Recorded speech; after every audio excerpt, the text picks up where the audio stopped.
এই মৃত্যু স্বাভাবিক মৃত্যু নয়, এই মৃত্যু ছিল ফ্যাসিবাদ এবং তাদের দোসরদের সম্মিলিত নিপীড়ন, নির্যাতন, শারীরিক এবং মানসিক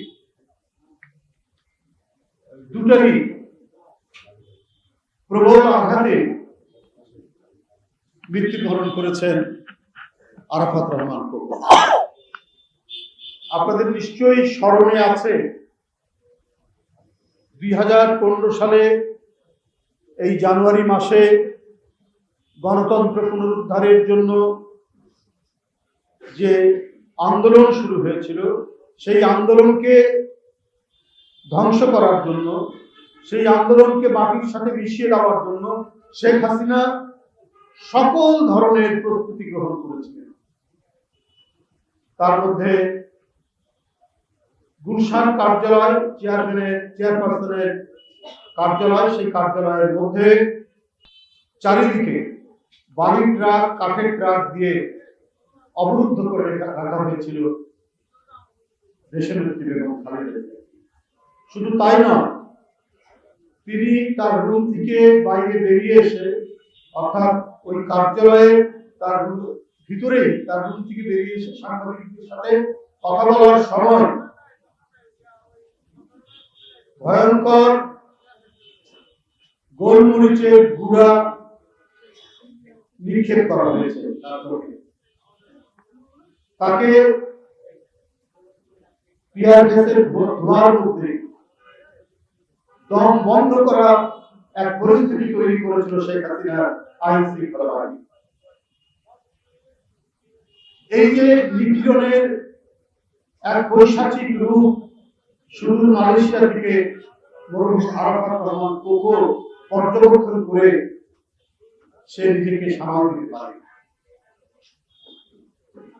কারণ তার আগে সে অসুস্থ ছিল এবং চিকিৎসাও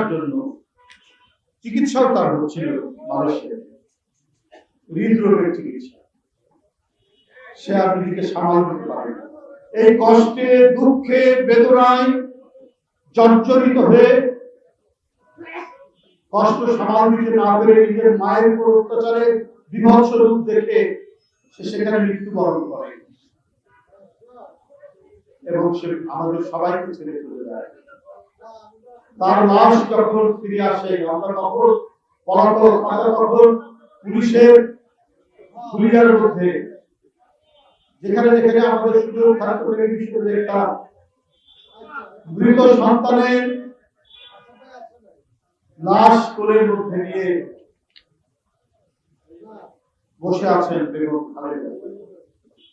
যে তার সাথে যে কোনো ব্যক্তি, তারা বিএনপি না, কোন বিএনপির নেতা না, কিন্তু দেশের বুদ্ধিজীবী, ইউনিভার্সিটির অধ্যাপক, চিকিৎসক, বিজ্ঞানী, যে দেখা করতে গেছে ওই সময় সান্ত্বনা দিতে গেছে, তার বিরুদ্ধে মামলা দেওয়া হয়েছে। এদেশের খ্যাতিমান রাষ্ট্রবিজ্ঞানী অধ্যাপক ইমাদউদ্দিন আহমেদ, তিনি দেখা করতে গিয়েছেন তার সাথে গুলশান কার্যালয়ে ওই পরিস্থিতি শোক জানানোর জন্য। তিনি বাইরে বেরিয়ে আসার পর বাসায় পৌঁছতে তার বিরুদ্ধে 5টা মামলা দেওয়া হয়েছে। এই ছিল ফ্যাসিবাদের নিপীড়নের এক লোমহর্ষক অত্যাচারের কারণ। আমরা সেই পরিস্থিতি অতিক্রম করতে হয়েছে। অনেক রক্তস্রোতের বিনিময়ে, রক্তপাতের পিচ্ছিল পথ অতিক্রম করে জুলাই আগস্ট আন্দোলনের বিপ্লবের মধ্য দিয়ে ফ্যাসিবাদ এই দেশ থেকে পালাতে পারে।